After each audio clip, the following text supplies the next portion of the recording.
Kapansin-pansin ngayon ang hindi pagsama ng celebrity na si Nadine Lustre sa Unkaboggable star na si Vice Ganda sa pag-promote nila ng kanilang movie sa Metro Manila Film Festival na Call Me Mother.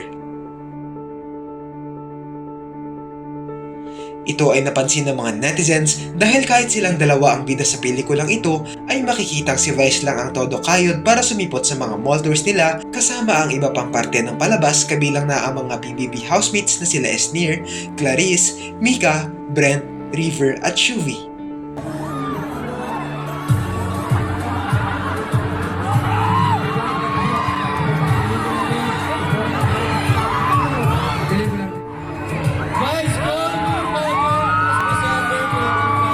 Maging sa naganap kamakailan lang na MMFF 2025 Parade of Stars ay hindi nakita ang presensya ni Nadine sa float ng kanilang movie.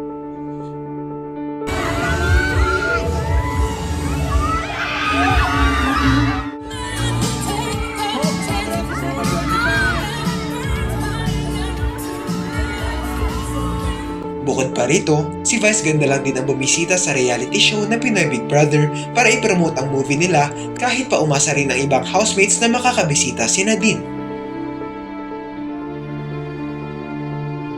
Kailangan malinis sa ating resident, Nadine! Kailangan malinis sa ating resident, Nadine! Dahil sa mga pangyayaring ito, napaisip tuloy ang ibang mga netizens kung may problema ba sa pagitan ng dalawang celebrities o sadyang busy lang si Nadine kaya hindi siya nakakadalo para ipromote ang kanilang pelikula. Tignan ang mga komento.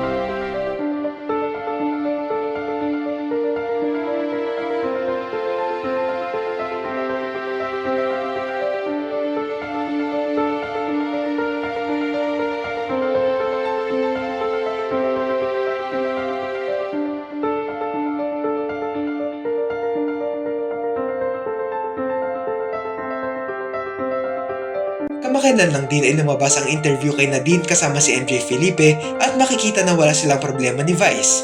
Napansin lang ng mga netizens ang sinabi niya rito na noong bata siya ay takot siyang maokray o maasar ni Vice kaya madalas ay umiiwas siya rito.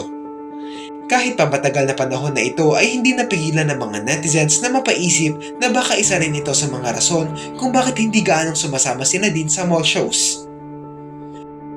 Alam mo, kinukwento ko nga kay Ate Vice. Sabi ko, Ate Vice, takot na takot ako sa'yo dati. Kasi syempre bata pa ako. I think I was 17 or 16, mga ganong age. So, hindi pa ako ganun ka-confident sa sarili ko. And alam mo naman, syempre si Ate Vice ma-okray, di ba? Right. So, natatakot akong mabunot that time. So, every time na may eksena kami, lagi akong iwas.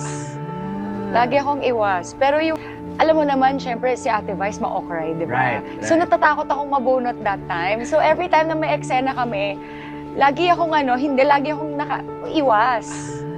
Lagi akong iwas. Pero yung eksena kasi namin doon, lagi niya akong binabara doon sa scene. Okay. So, yun okay lang kasi nasa script siya. Pero yung ano talaga, ayoko talaga ma-okray.